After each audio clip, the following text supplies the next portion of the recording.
Me, I'm 32, wife F 28. I have been with my wife for 7 years. At first it was great. She was my soulmate, and I was hers. We had similar interests in sports, entertainment, social issues, holiday destinations, etc. We were happy for years. However, things started to change when my wife was becoming more distant, even slightly colder. Now let me give you some insight. We have been together for 7 years. For 5 years it was, as I said, happy. I felt I was her world as she was mine. We went out with friends and I see her always smiling at me when we talked to our friends. She would take care of me when I was sick, as I did with her. She would back me whenever needed. She was my rock, my best friend, my one and only. We would do many things together like hiking, camping, wildlife resorts, go to watch the football. We had a passion for each other. I never wanted her to change. When I first met her, she was beautiful. Brunette, curly hair, stunning smile, and so nice. She always implied the same with me. She made me feel special. Not once did I feel inadequate or insecure about myself. As I said, for over 5 years it was great. But things started to change when her new supervisor started at her work. Now at first she would come home and talk about Marcus. She would say that he's funny and makes people feel good. Of course I was slightly taken aback at first because she would usually come home and ask about my day and hers. But she immediately talked about Marcus straight away. However, at the time I brushed it off as someone who is new as her work. She sees the same faces for years. So when Marcus showed up it was refreshing. Weeks pass and my wife seems to be more distant and secretive. She would go out to work nights, which didn't bother me as she went on plenty before. However, we were meant to go out to a mutual friend's house for drinks. He is in a bad way as he has been diagnosed with a disease that is severe. My wife, as I said, is a rock usually, really empathetic and supportive. So when we found out about our friend, we didn't hesitate to go over and show our support. The night came to go over and my wife was running late from work night out. I called her a few times and no answer. I texted her, no answer. After waiting, I decided to go to Daniel's myself. Daniel and I talked about how he's adapting and coping. During that time I felt for Daniel. Such a nice guy to have. This is cruel. Afterwards I got home and I'm seething. My wife is still not home. No missed calls or texts. Seriously, I couldn't believe it. I was getting worried if she's been in an accident. So I called her work colleague Jane. I get on with Jane and asked her if Kelly is out with her. Jane said that she is, but Jane went home and it was just her and Marcus left out. I was angry, so angry. We have known Daniel for years and she would skip meeting our friend over a guy she just met. I kept telling myself there is an explanation for this. I waited until she got home. Eventually she arrived home and saw me in the living room looking at her. What's wrong? Everything okay? I looked her in bemusement and said Daniel. She looked mortified. I'm sorry, I forgot. I was out with work friends and lost track of time. She looked sincere. Her and Daniel are good friends, so maybe she did forget. I did ask her a question. Who was out with you? She replied, usual Jane, Sophie, etc. I replied, not Marcus. Oh yes, he was there. I pressed on, remembering what Jane said. Did everyone stay out until the end? She replied, yes, it was a good night. The next day I'm angry. I don't say anything to my wife, but she has never lied to me before. She has never let anyone down before. I couldn't grasp that she would bail on our sick friend for a guy she just met. The next few days my wife was becoming more distant. She would come home later and not be affectionate towards me. I still put this down to workload maybe, but when she got home she would be in her phone constantly. I asked her, who is it then you're always texting? Just a friend from work, she said. I asked her, is it Marcus? No, she said, but what's the problem if it is? I never seen my wife get defensive like this, but I was going to be honest. I replied, because you never shut up about him. He's been working with you for under a month, and you seem to idolize him. Your face sparkles when you talked about him, so much so you forgot about Daniel. I could tell I hit the spot. She replied, no, I do not idolize Marcus. He's nice but just a friend. And I apologized to Daniel already. This wasn't enough. I waited until she was asleep and checked her phone. And surprise, it was full of text messages between them. I took photos of the conversation for later. A week has passed and it's still continuing. The late nights, the lack of affection. I speak to a friend about my concerns and he said maybe I'm being paranoid. Try to do something new like make her a surprise dinner. I like that idea. So I texted my wife and asked if she's busy after work. She replied, no, I'm free. It seemed to be a nice text conversation. So I made dinner, got a nice bottle of wine and flowers. She got home and looked sad at me. She said she's really sorry, but a friend from work is organizing a surprise birthday party for a colleague, and that night is the only night they have. I shook my head in frustration and anger. She literally left right after and drove off. This was it. After months of suspicion, I needed proof. I know you must read this and say to yourselves, friend, can you not see the signs? I could, but I was hoping that I'm wrong, hoping that it was a bad dream. Truth is, I was scared to find out, but I had to. I needed proof. So I put a tracker in her car. I pretended to be at work late so she didn't see me when she got home. She did arrive home and she set off again in her car. I followed her as she went further out of town.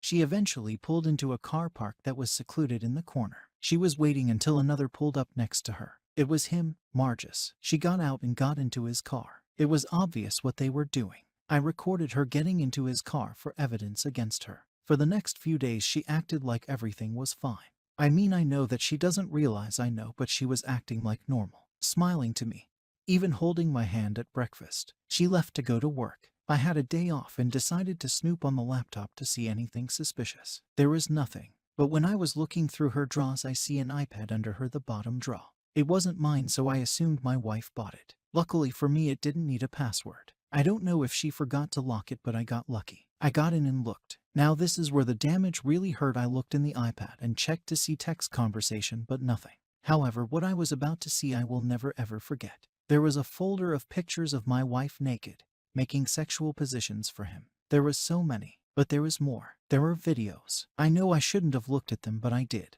The videos were graphic. Margus sleeping with my wife and my wife enjoying it. But that not all. My wife was seen sleeping with another woman and another man. But the other man was someone who really made me sick. He is a bigot. He had vile tattoos of certain groups who are vile. Like I said, a vile human being. It seemed that Margus agreed with his views, which was fitting. I couldn't believe it. My wife being with a man who held bigoted views. This was a woman who detested any form of bigotry. As did I, so why would she do this? What did she see in him? It was seeing her being fully complicit that really got to me. During our marriage, we always talked about fantasies, but never acted on them. As a man, it was threesome, etc., but my wife said she would never do it. Never sleep with another woman or do anything that made her feel uncomfortable. I accepted that without a second thought. It didn't bother me that she didn't want to do it. I loved her, so to see her doing things that she never did with me hurt really bad. I watched all the videos. I copied the videos and pictures to my laptop for evidence of infidelity. Because that's all that matters. I want her gone. I just don't know why she did it. I don't know why she refused me the fantasy route, if you will. What made him so special? Why was she into a man that I thought she despised because of what he represented? Anyway, I spoke to Daniel about everything. He is a great man and friend. He couldn't believe I was talking about my wife. He was disgusted with her but noticed her change as well. I told him that I want to divorce her. He understood. He said I have enough to back me. He told me that confronting her and him is pointless because she has already made up her mind. He said that I need a fresh start and to find someone who is themselves and not a mirage of a woman I married. Like myself, Daniel hates vile racists and shook his head that my wife did this. After speaking to Daniel, it made me feel like I was in control. For months I felt that she was in control. I was afraid to find out the truth. I didn't confront her more sternly when I was suspicious because I was afraid of the outcome. At the time I didn't know if I wanted to leave her or make it work. But after the videos, pictures and texts, I damn well know what I must do. I went to the lawyer to file for a divorce. I had enough. My wife was still acting normal, still on the phone constantly, still going out late, I assume with him. I didn't care. I had to wait 3 weeks for the papers to come through. I got them. I decided to move out. Luckily we rented and our lease was running out in 3 months. I was prepared to pay until then.